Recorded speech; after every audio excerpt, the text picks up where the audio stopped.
Alright, you bastards, this is Some-Belgian-prepper, aka the kilted prepper since a few videos. So, what I'm going to talk about today is the EDC purposes that you can have with a kilt.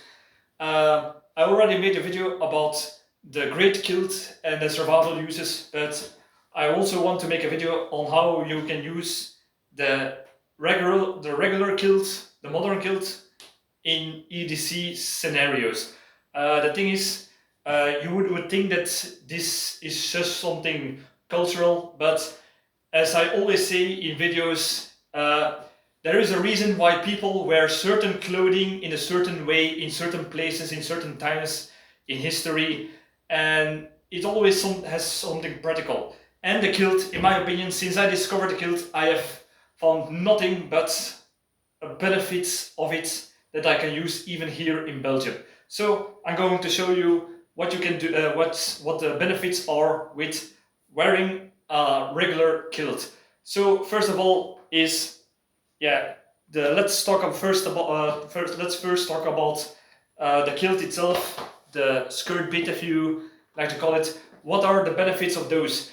I discovered that the kilt has practice in cold and also warm weather, because in the winter people ask me, is it not cold if you wear a kilt? No. And why? Because if you can see, first of all, if you wear if you wear regular pants, because the pants is tight around the legs and the body, it has less air to make an insulation layer, so it's pressing against the skin. So a pants is good when you are trying to get warm, but if you stand still, the moment you walk, the cold wind goes against the fabric of the pants, and that is directly against the skin, so you will get cold. With a kilt, you do not have that problem for several reasons. First of all, if you are going to wear a kilt properly, you are going to wear woolen socks. Wool is very good for insulation. And it will keep you warm. And because it's just around the knees, a big part of your body will get warm. Second, the skirt of the kilt itself, it's warm because it has several layers. If you can see, these are several layers of material. Also in the backside with the plates here in the backside. Those are because there is more layers. So if wind gets blown against it, it will not make directly contact with the skin. And the second thing is, because there is several layers and more room, because you're wearing a skirt around your legs, it will have more room to create warm air that will insulate you from the cold. So in winter, this will actually also keep you warm as long as it doesn't get wet. But you also have woolen kilts that even if they get wet, they retain 80% of their insulation value, so that's also something beneficial. But this is just a regular one made out of cotton, so if it gets wet, yeah, of course it will get cold, but there are certain layers you can, one of those rainproof layers you can put around your kilt, or wear a poncho. But just if it does not rain, it will keep you warm in the winter time. Another thing is, if in the winter time you're going to sit somewhere with the pants, if the surface you're sitting on is very cold or wet, yeah, it's going to get cold and wet really quick. But with the kilt with all these flaps, has a purpose. That purpose is, if you're going to sit somewhere, you have more layers that will protect you from, as an insulation layer, as an insulation between you and the cold, that the cold will not, that the ground will not pull warmth from your body. From your body heat. So that's another benefit of it. Another thing is, if it gets wet, there are several layers, so it will, when it's a little bit wet, it will not get to your skin. Yeah, you don't have to sit in a puddle of water, but the surface is a little bit wet, it will not come against your skin because the first layers will soak it up. So next thing, warm weather. When it's warm, people, in contrary to the winter, say, isn't it not hot wearing that kilt? And I say no, because I've noticed at my work I use my utility kilt, so it's like a workwear kilt, And I've discovered usually when I wear my work pants and at my job, my balls get so sweaty, and it will start to rub because of the salt in the sweats, and yeah, because it gets hot, it will rub against the skin and against skin, and it's a bad time. It's kind of a rushing, burning, burnt feeling at the skin. Not pleasant. With the kilt, I did not have that because everything around here is free. Air can circulate beneath it. Air can escape a little bit, and you have a little bit of the freedom of your balls all around, and that's helping me cooling off a little bit, or at least getting more air circulation, so it will not get wet, damp, and will cause some uncomfort in contrary to pants. So that's another reason why I like wearing the kilt in warm and cold scenarios. But you would say, isn't it warm with the socks? Yeah, it could. For some people, it would get hot. But if it's getting too hot, you can just lower down the socks, no problem. Another benefit is, if you are sweating, because it's made out of wool, it will only pull water. It will pull water from your skin, and it will stick to the skin. So your body, which is trying to cool off by sweating, the sweat will stay on the skin instead of vaporizing.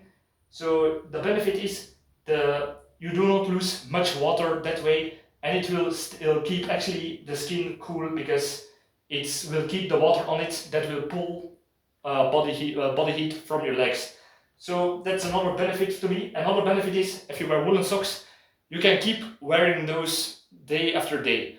Why? Because wool is a material that only sucks up water. How do you say this?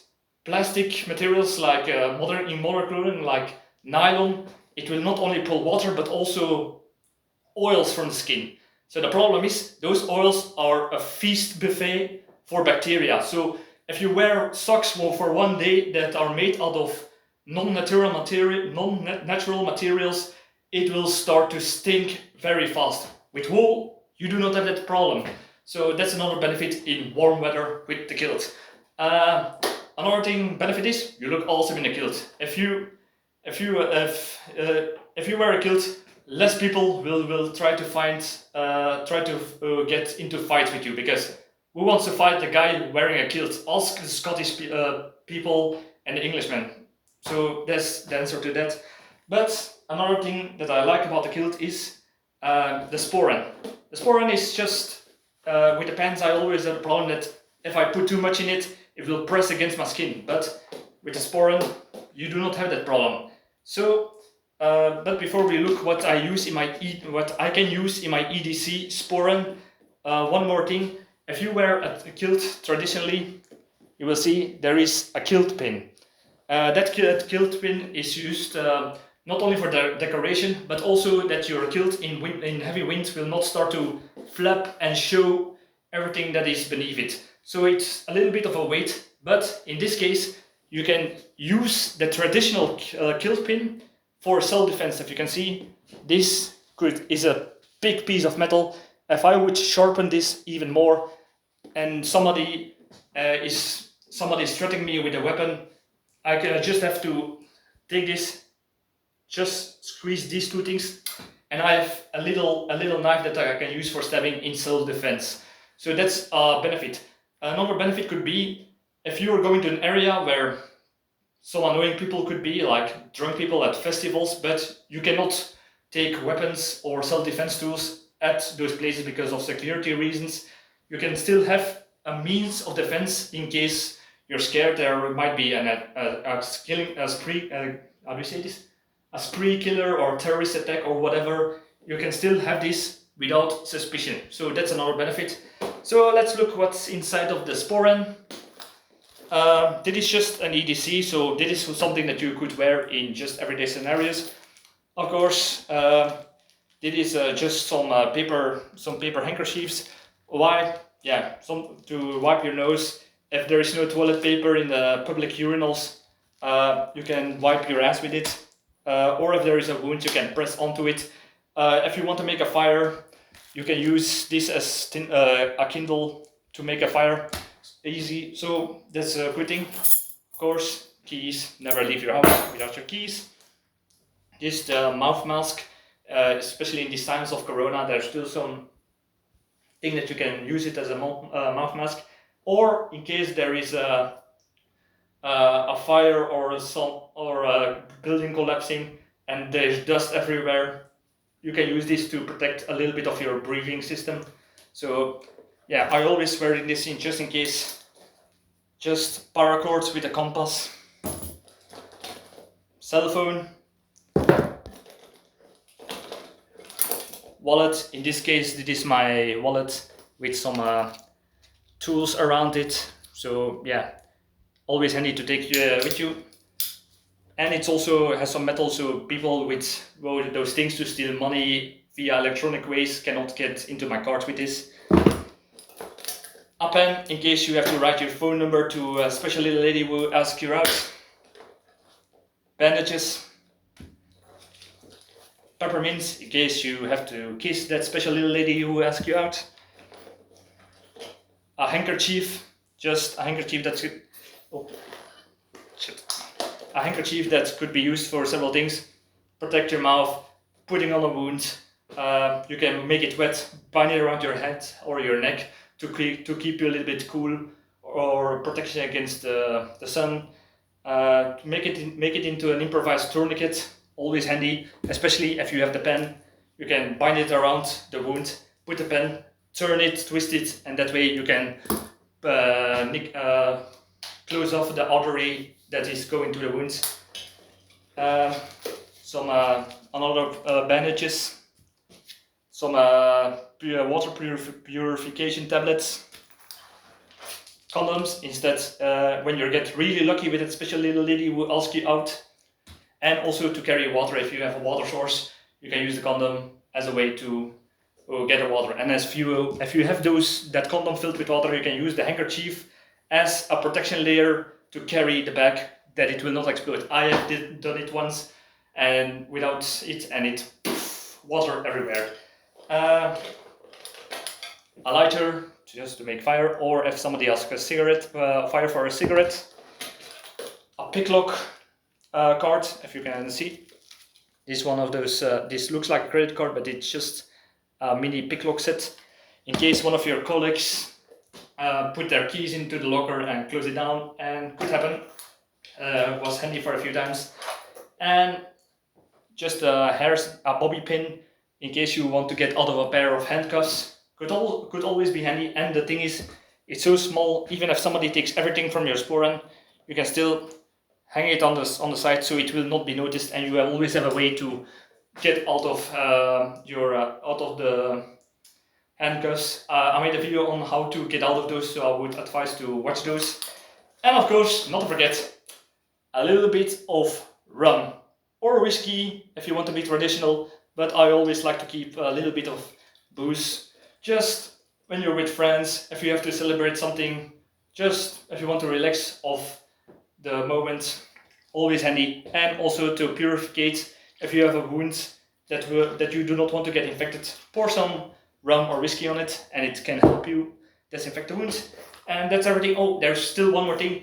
And for the people who are really into Scottish heritage and kilts, there's one thing that there is something called a lucky coin. And in this case, it is a pound that I once, when I was a teenager, I went to London, and it is something that I always kept around, this pound. And yeah, now that I have a kilt, I always put it here in the sporan. Why? This has nothing to do with prepping or survival. This is just a little bit of, how do you say this, tradition. If you have a kilt, a sporan, you always have to have a coin inside of it, so your sporan will never be empty. And it has more something to do with a law from the 18th century, where you could be arrested if you were caught by police or authorities without money. Then they would say you're a vagabond, hobo, or a drifter, whatever, a person that they do not want in their community. If you did not have any money, not even one pound or 1 shilling, then they could arrest you. So it was a lucky coin for that reason. It's just nothing with survival, but just a funny little thing to keep tradition up. So yeah, this was my video on how you can use a kilt for everyday carry. And I hope this was interesting for you. If any Scottish person sees this video, please let me know if you have any other ideas or some other traditions that you can use for prepping, survival, EDC with a kilt. I'm always eager to learn, especially about the kilts. I've been falling in love with this piece of garment that just has no disadvantages, in my opinion. Yeah, except that if you fall, and some more people than other want to take a peek at you, really, if you want to say it like that. So yeah. Oh, I forgot one more thing that is a little bit authentic. Usually with a kilt, if you want to be a little bit traditional, you would have a skin do, which is a small knife tucked into your sock. In this case, I do not have a skin do, but if you can see, I have my multi-tool. Yeah, instead of a skin do. It's not traditional, but in Belgium we cannot carry knives around without a good reason. Multi-tools are more allowed if you have a reason. In this case, I have a reason to be traditional, and it's not really a knife in the eyes of the laws because it's a multi-tool. So that way I can protect myself a little bit and also keep a little bit of tradition in there, although it's altered. But the reason why, the thing is, you can put it in your sock because the flashes that are usually beneath the socks of a kilt are being held up with this band, and it can also hold knife. But it cannot not only hold the knife. If you really want to put more things in it, you can put some other things for survival. But yeah, I would say that's up to your own discretion and your own risk and your own comfort to wearing it. But it's something that you can do if you want to take more than you have to. So I hope you like this video. I would say like, subscribe, all that good stuff. Leave something in the comments if you have some other tips for me. Thank you for watching and see you in the next video. Cheers!